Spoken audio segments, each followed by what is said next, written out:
joined now by Bryson DeChambeau at the 107th PGA Championship. Bryson, welcome to Quail Hollow, and what is your 8th PGA Championship? A win a few weeks ago for you. How you feeling overall coming into this week? Yeah, I'm feeling good, guys. This is exciting times. I'm playing some good golf. Hopefully that continues this week. Figured a couple things out with my golf swing, putting really well. Love the golf course this week. Haven't been out there, unfortunately, but just about to get out tonight and play 9 holes and see what the course provides. Bryson, you've played well here before in the past. Recording in progress. What are your impressions from what you recall about the golf course? Well, I remember you've got to drive it well. And so far I've been driving it well this season. Hopefully it continues. Greens are tricky. Got to have great irons. I mean, you got to come in with a full, complete set of clubs that you feel comfortable with attacking flags at, and just strategizing your way around the golf course. So it's got to be a full test of golf this week, and I'm certainly excited for the challenge.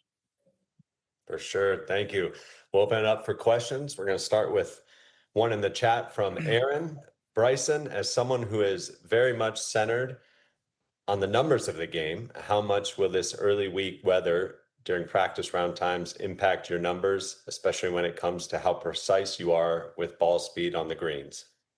Yeah, I think for me, it's actually provided me a little bit of rest. I was hitting a lot of golf balls last week and had a bunch of work going on. So it's actually provided me a little bit of time off. I've been doing some extracurricular stuff early in this week, which has been fun and great to see the first tee of Charlotte. That was fun this morning, and got a little bit of practice in yesterday in Dallas. So a little bit of a different prep this week.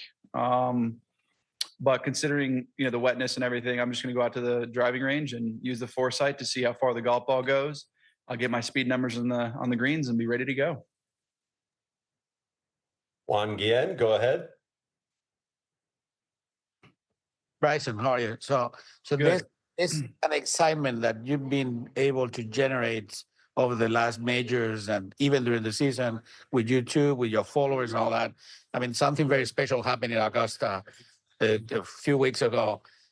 How does it make you feel, both as a golfer and as a person, to have that kind of following? No?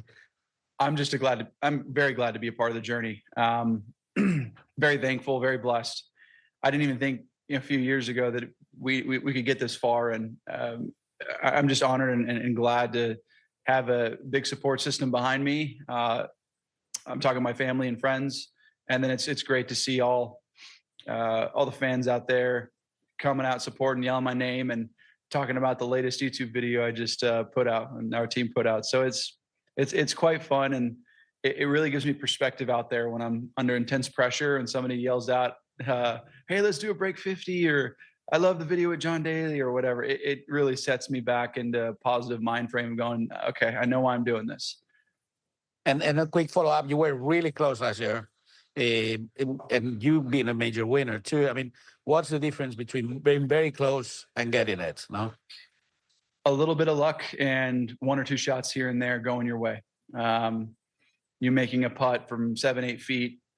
There's going to be numerous players that are playing well this week that are going to have a chance.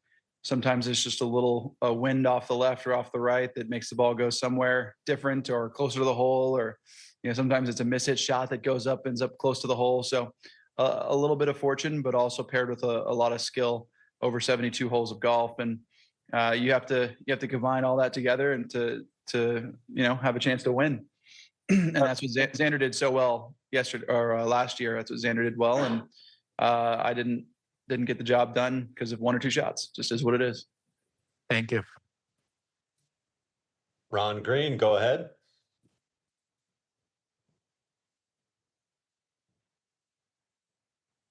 Are you there? Can you hear me? I got you. I know you had a big event this morning with the first tee kids, and sort of specified you wanted to have them there for this event. Can you speak to what your message was to them, why that's important, and how have you sort of seen your, influence is the right word, grow since Pinehurst last year? Yeah, I think, my message this morning to the kids, it was a great breakfast. It was just getting 1% better each and every day. And be passionate about what you do. make sure that you're incredibly passionate about whatever it is. It doesn't have to be golf, it doesn't have to be sports, it could be business, it could be art, it could be whatever, musical instrument, but be passionate about it, take great care in it, and do your absolute best every single day, and learn every day. That's a big deal. So that was a big takeaway. Hopefully they got. And what was the second question again? Remind me. Just how have you seen the reaction change since Pinehurst last year? Yeah, I think that it's been quite special for me seeing everybody give me praise and whatnot. Although I don't, feel like I always deserve it. I'm just very blessed to have that type of following now and continue to grow it. I want to do more than just the game of golf. I want to grow outside of the game of golf. I want to bring other golfers that have never seen the game of golf into golf. And YouTube's been a great platform to do that. I've been very blessed and fortunate to have partners at YouTube and Google now. And I'm super excited to see what the future holds, because there's a lot more room to grow. Thanks. Go back to the chat here for a couple from Bob Herrig. Bryson, what were your thoughts, and how was being invited to the Ryder Cup event the other night? Yeah, it was awesome. It's an incredible honor. Unfortunately, we had massive storms that morning. It delayed me 3.5 hours, and I couldn't make it to the dinner. But I saw it on Zoom, and also talked to the captain about it, and I was step in step with him, and we had a great conversation after. And look, I got to keep playing good golf, and I got to hopefully make it. Hopefully, I can make it on points alone. That's the goal. And from everything I heard, it was pretty inspirational, and I know the captain's going to be a great leader for the team. Whoever he chooses and whoever makes the team, he's going to do a great job at Bethpage. And from Steve Reed with the Associated Press, Bryson, you mentioned at Augusta National that you were not pleased with your iron play. What have you done to fix that? And do you think that part of your game will be ready this week? I hope so. I've been working on my irons a little bit. I haven't changed irons. I was hoping to have irons by this week, but it just didn't work out that way. And I played pretty well in Mexico. Played well at Augusta. Well, played okay at Augusta. Not my irons. Irons weren't that great, but played better in Mexico. My irons are really good in Korea, so I feel like it's moving in the right direction. Let's hopefully keep it more the same. If I can do that, I'll give myself a good chance this week. Dylan DeChambeau, go ahead. What's up, Bryson? What You always drive it well, but it seems like you've been driving it really, really well. I was wondering if there's anything you've unlocked, whether it's with gear or yeah. I mean, using Sportsbox AI a little bit. It's really a bit of practice and getting more comfortable with myself, my golf swing. I have the same input, so I'm swinging it inside out like I normally do. You always see me practice like that. And there's a little bit of fine tuning that goes on with Dana and Sportsbox, just trying to get that face more consistently into the impact zone every time, and making sure I'm comfortable when I hit on the toe and the heel. What's it going to do off the toe? What's it going to do off the heel? Making sure when I accidentally hit the toe or accidentally hit the heel, it still goes in play, and I miss it in the right places. But for the most part, I just feel like I'm starting to swing a little bit more free. Hopefully nothing that takes that away this week, and I'm able to swing free out here, because this is definitely a bomber's paradise for sure. And after you're in contention, like you have been the last few weeks, obviously, the Masters too being a high profile example, do you go back and review those rounds and think about, how you react under certain pressure, certain shots, or do you kind of move on and look forward, new tournament, new golf course, new everything? Yeah, I reflect on it for a couple of days after, take away what I need to improve, whether it be my iron play or a little bit of this, a little bit of that. Why did I get so nervous over a tee shot? Why did I feel this way? I take those sorts of things and I translate it into the next week. And I did that pretty well in Mexico, albeit I still lost and hit one OB on 13 randomly and didn't know where that came from. And I felt that at Augusta, but it never happened. And then it happened in Mexico, happened a couple of times in Korea. So I've worked on that to kind of set that back to straight and square. And I take on that and I just kind of evolve it over time. I adapt and evolve and layer it on. All those emotions that I have, and all the misses that I have and all the things that I'm thinking about, I just kind of layer it on over the course of time. Okay, is this gone or is it still there? How do I fix it if it's not fixed? And then if it's fixed, let's move on to the next thing that I need to tackle. Thanks, Bryson. Mm-hmm. Garrett, go ahead. Just unmuted there. Can you hear me now, Bryson? I got you. Yeah. Thanks, man. Good to talk to you again. I was Pleasure. going to say, you made a ton of fireworks in majors since Valhalla, right? Of course, you won the U.S. Open. You've been in the mix so much, Masters. I'm curious, what did you learn about yourself at Valhalla coming down that stretch, whether mentally or physically, and how does that help you this week? Yeah, I feel like I've always had the capacity to play well in major championships and contend consistently. A lot of things have to go right in majors for you to play well, and your whole game has to be on. And so I felt like at Valhalla, especially after Augusta, that was the second time that I'd played well in a major, and it kind of gave me that confidence I could just keep moving forward with that at every major, and keep hammering down on majors and besides the Open Championship, which I feel like is something I've got to continue to work on, which I am rigorously working on. I feel like I'm moving in the right direction with giving myself a lot of multiple chances to win these major championships.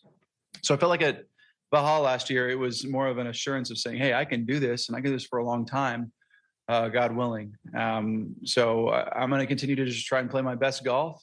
Hopefully that expresses itself positively this week and in future weeks at different majors and even at live events. But my goal is to play the best every single week I possibly can. But Valhalla definitely gave me some confidence for the rest of the majors last year and then even this year.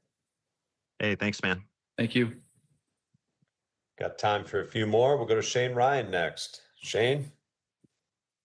Hey, Bryson. Hey. I'm sure a lot of guys would love to be able to drive the ball like you. And I have a hypothetical for you. Looking at other parts of your game, whether it's putting, whether it's approach or around the green, if you were forced to trade one of those for anyone currently playing, what part of the game would you trade and who would you inherit their skill?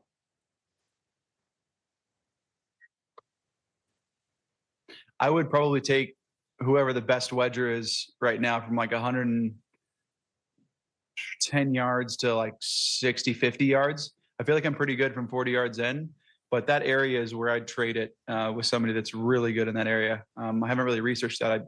It's a good point you bring up. I might as well just go look at that later. But yeah, I'd probably trade that part. Just because I don't know, I hit it so far and it's a tough area for me to kind of gauge and control and something I continuously work on. Bryson, thank you. Thank you. Ashley Mahoney, go ahead. Okay, this unmute. We haven't been doing this for 5 years or anything, but I apologize for the technical All good. difficulties. All good. Bryson, obviously you've everyone here this week has great familiarity with Charlotte and Quail Hollow, but is there anything off the course that stands out to you about your time in Charlotte? Anything that you make sure to do, anywhere you make sure to go when your mind isn't entirely dedicated to the course? And second parter of that, if you will, do you have any plans to bring your Break 50 series here to Quail Hollow? It would be an honor to bring the Break 50 series here to Quail Hollow, and I'd love to showcase that. And we've got a couple other ideas that we'd love to do, but that would be awesome. Quail Hollow is an amazing place. Charlotte's a great place. I love it here. I've always felt comfortable here.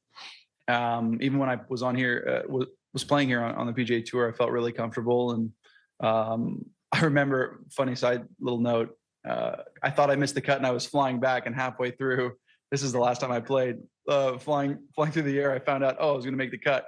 And so I landed, I stayed the night at my house in Dallas and flew at like 2:30 in the morning back to go get my tee time. And I finished 7th that week or something like that. I think I topped 10 that week. And it was worth it, but I have good memories here is what I'm trying to say. And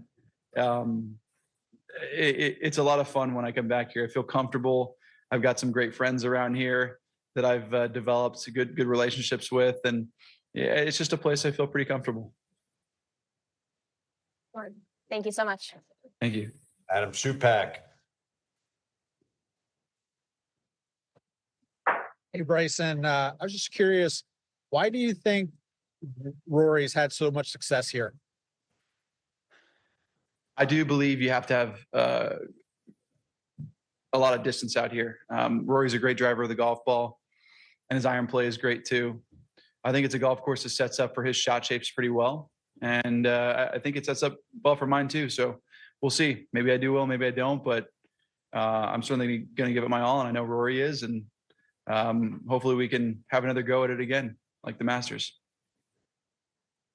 You've had a lot of success at the majors lately, but early on you kind of struggled until I think kind of Harding Park, I feel like was the first one where you really kind of start figuring it out. Can you relate to a little bit to Joaquin Niemann, who, you know, in 23 major starts is yet to have a top 15? And what do you think is the I do believe Joaquin at some point in time will get a major. I think it's just a matter of time.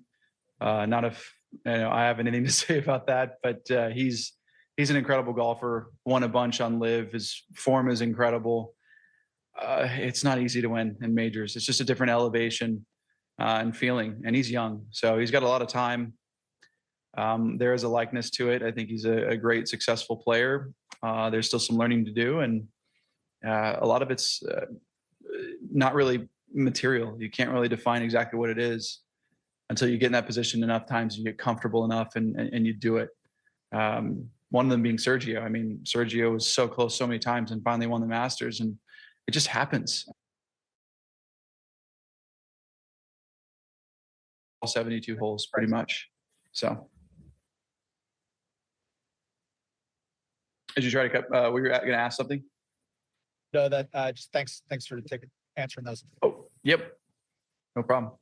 And then we'll wrap things up here with Mike McAllister in the chat. From Mike, how important was closing the deal in Korea in terms of having a completely positive mindset coming into this week? Yeah, I wasn't thinking about that at all, Mike, on the back nine in Korea. No, it was very important for me to get the job done, and finishing off shooting 30 on the back nine gave me some good confidence to know I can get it done under pressure. Struggling on the front nine was not the right way for me to feel going into that last round, but that back nine kind of shored things up for me and kept me pretty comfortable. So very positive, Mike. Cool. Thanks for your time, Bryson. We really appreciate it. As always, thank you guys. Good talking to you.